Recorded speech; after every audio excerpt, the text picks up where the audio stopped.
You ask Tiger to solve. This deals with linear equations with one unknown. The final result is g equals 27. Let's solve it step by step. Swap sides. Group all constants on the right side of the equation. Subtract 4 from both sides. Simplify the arithmetic.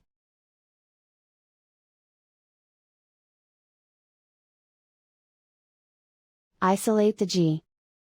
Multiply both sides by 3.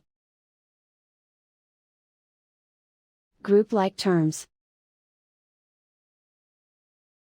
Multiply the coefficients. Simplify the fraction. Simplify the arithmetic. And so the final result is g equals 27.